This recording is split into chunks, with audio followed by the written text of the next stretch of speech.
So for Module 4, we'll be covering inter-VLAN routing. So after natin dun sa first three chapters, particularly yung Module 3, so we have performed the VLAN segmentation and trunking. So we were able to group yung mga ports ng switch to create several VLANs and be able to unify those VLANs across multiple switches through trunking. So yung next step natin is for these different VLANs to be able to communicate with each other.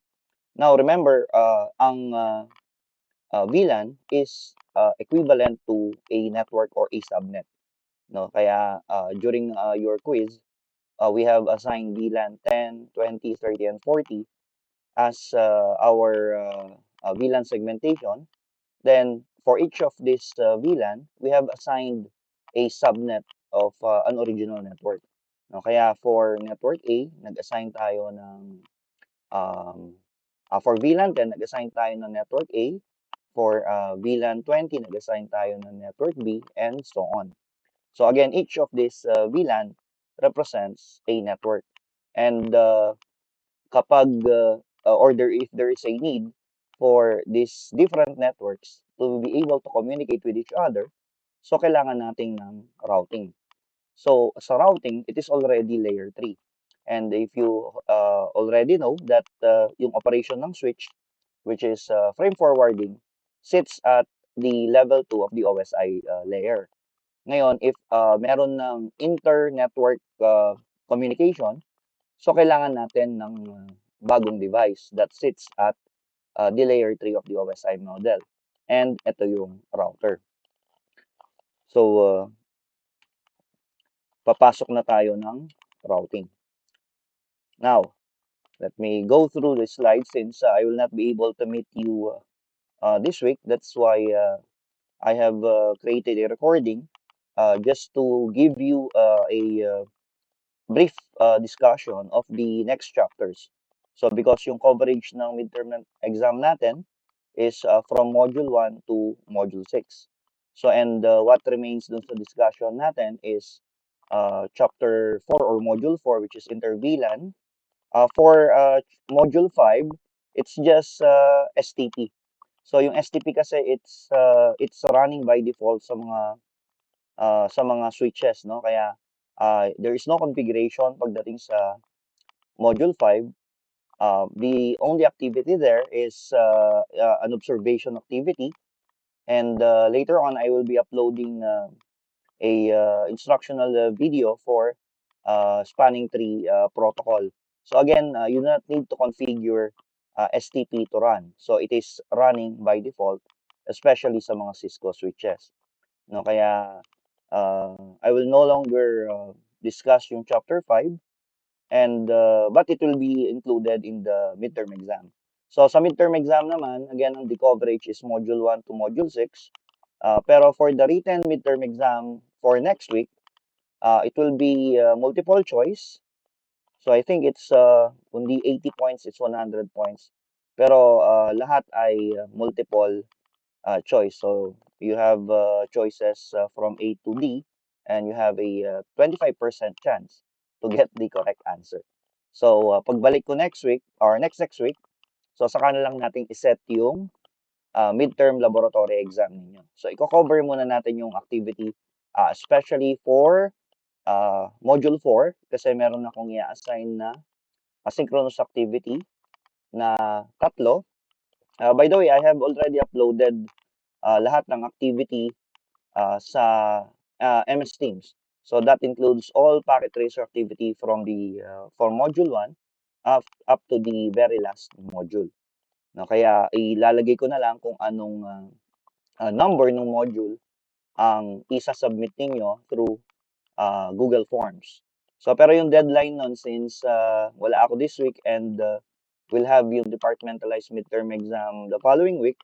So ida-deadline ko na lang siya ng until siguro Monday next week para you have ample time to complete yung mga packet tracer activities. For chapter 4, may i-assign ako or mayroon ako ipapa-assignment na tatlo. For chapter 5, sabi ko nga, walang configuration. It's just an observation. So I will no longer give you an assignment on chapter 5, which is the spanning tree protocol.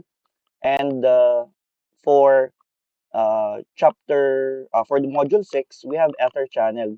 Sa Ether channel naman, it's again a very straightforward na configuration. All you have to do is modify yung trunk. Kaya ang command doon actually tatlo lang yata plus the trunking configuration. Kaya it's also very short.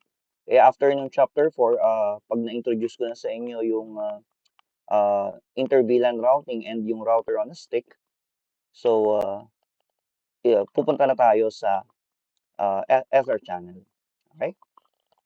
Now to continue with the module 4 or the inter-VLAN routing. So inter-VLAN siya kasi it is inter-network routing. And again, if two different networks, are to communicate with each other, so you will need a router.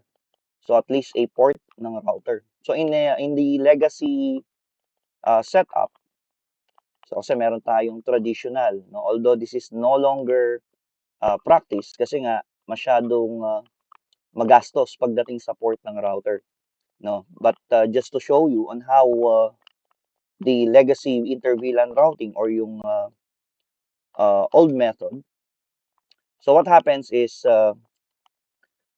if you have two VLANs, for example, in this case, meron tayong VLAN 10 sa left and meron tayong VLAN 20 sa right. Now, if you are planning to have an communication between these two VLANs so that the PC1 will be able to communicate with PC2, so kailangan mo ng routed port. And the routed port belongs to a router. Kaya mapapansin niyo merong R1 sa taas. And each of the trunk of VLAN 10 and VLAN 20, so yung linya na to, needs to be connected to a router.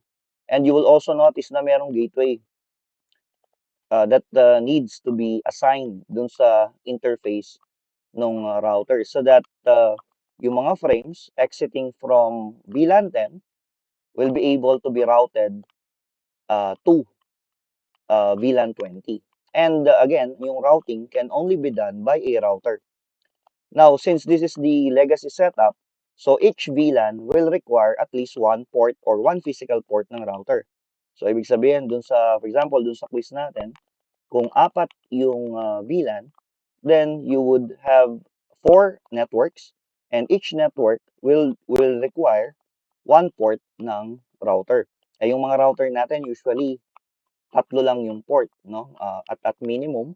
So you have 2 gigabit Ethernet ports plus yung serial port or yung serial connection that allows a router to connect to another router.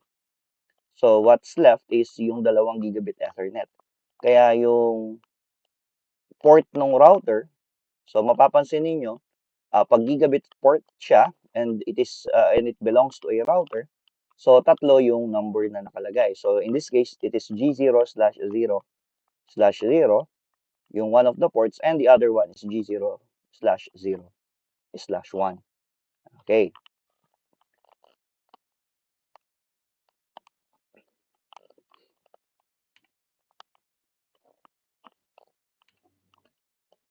Now, sa inter-VLAN routing, so it's the same. So ganun pa rin. But this time, this is now a